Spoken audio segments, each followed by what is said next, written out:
సాతాను క్రియల వలన ప్రియమైన వారులారా వారు చేసే పాపముల వలన విడుదల లేదు. కానీ యేసయ్య మాత్రము ఏం చేశారు?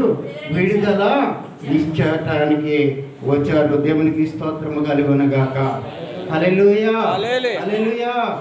అందుకే కీర్తనకారుడు అంటాడు 25వ అధ్యాయం 17వ వచనంలో అంటాడు, చూడండి, కీర్తన 25:17 వచనంలో అంటారు ఒక మాట.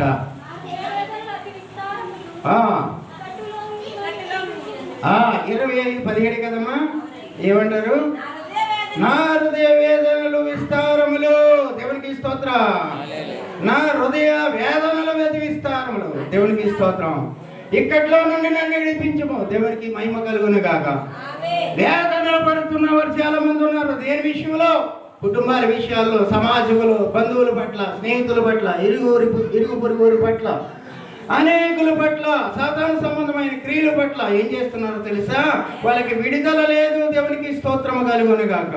ఏమి లేదండి, విడుదల లేదు. కానీ అంటున్నారు ఆయన, నాకు ఎక్కువగా వేదనలు ఉన్నాయి, అవి ఎక్కువగా ఉన్నాయి. దేవునికి స్తోత్రం.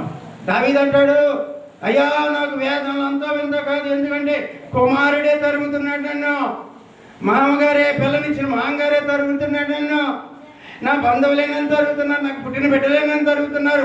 ఈ వేదన ఎంత భయంకరమో చూడండి.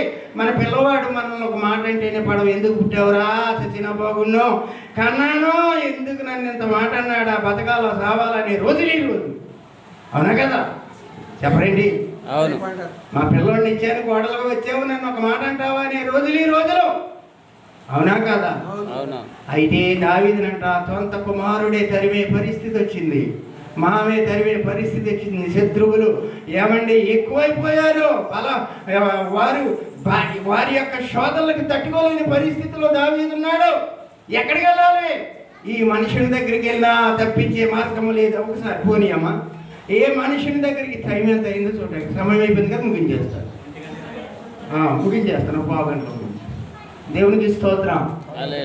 నాకు అతిగా విస్తారంగా ఎక్కువైపోయినాయి, బాధలు ఎక్కువైపోయినాయి, నా కన్నీళ్ళే అన్నపానములు అయిపోయినాయి. దేవునికి స్తోత్రము కలుగును గాక. నాకేమైపోయినాయి? కన్నీళ్ళే అన్నపానములు అయిపోయినాయి. నా బ్రతుకు స్థిరత్వం లేనిదిగా ఉన్నది, నా బ్రతుకు మంచే లేదు నా బ్రతుకులో అనే పరిస్థితి వచ్చేసింది. వేదన అంటే సామాన్యమైన వేదన కాదు, అతి విస్తారంగా ఉందంట. దేవునికి స్తోత్రము కలుగును గాక. అంటాడు, నేను ఎవరి దగ్గరికి వెళ్ళినా నా వేదనలు తీర్చేవారు ఎవరు లేరు, కనుక నేను ఒకే ఒక్క దగ్గరికి వెళ్ళి నా దేవుని దగ్గరికి, నేను నమ్ముకున్న దేవుని దగ్గరికి అని అంటాడు. ఏమన్నాడు ఆయన? ఇక్కట్టులో నుండి నన్ను విడిపింపుమయ్యా. విడిపించేవాడు ఆయనే. ఎక్కడ? వేదనలు ఎక్కువయ్యే వారిని దేవుడు విడిపిస్తాడు. దేవునికి స్తోత్రం చెప్పండి గట్టిగా. వేదన పడకండి, దుఃఖపడకండి, బలహీనపడకండి, ధైర్యముగా ఉండండి. ప్రతి ఒక్కరు కూడా ఏ విషయంలో కూడా చింతపడవద్దు, ఏ విషయంలో కూడా బలహీనపడవద్దు, బాధపడవద్దు, భయపడవద్దు. దేవునికి స్తోత్రము కలుగును గాక. ఎందుకంటే యేసయ్య మనకి ఉన్నారు. దేవునికి స్తోత్రము కలుగును గాక. ఎవరున్నారండి? ఆయన. అందుకే ఏమన్నాడో తెలుసా? ఇదిగో కట్టబడిన గాడిద పిల్ల ఉంది, దాన్ని నిప్పుకురండి. అందుమీద ఏ మనుషులు కూర్చోలేదు, ఈ అవ్వడ కూడా ఉపయోగించుకోలేదా గాడిదని? నేను ఉపయోగించుకుంటాను, నా వల్ల దానికి ఘనత రావాలి. దేవునికి స్తోత్రం కలుగును. అందుని బట్టి యేసు ప్రభువారు ఆ గాడిద మీద కూర్చున్నప్పుడు ఆ గాడిద మీద వస్త్రాలు పరిచారంట. ఆ గాడిద మీద ఏం పరిచారు చెప్పరండి అండి? ఆ గాడిద మీద వస్త్రాలు ఏమైనా పరుస్తారా? అది వస్తుంటే వస్త్రాలు వేస్తారా? హల్లెలూయా. మనం ఎక్కడ చెక్కలు నక్కలో ఇది వరకు చెక్కలు అందులోని బట్టలు ఎండేసేవాడు, దోళ దొక్కేసే పరిస్థితులు వచ్చి. అవును కాదు? అవును కాదు?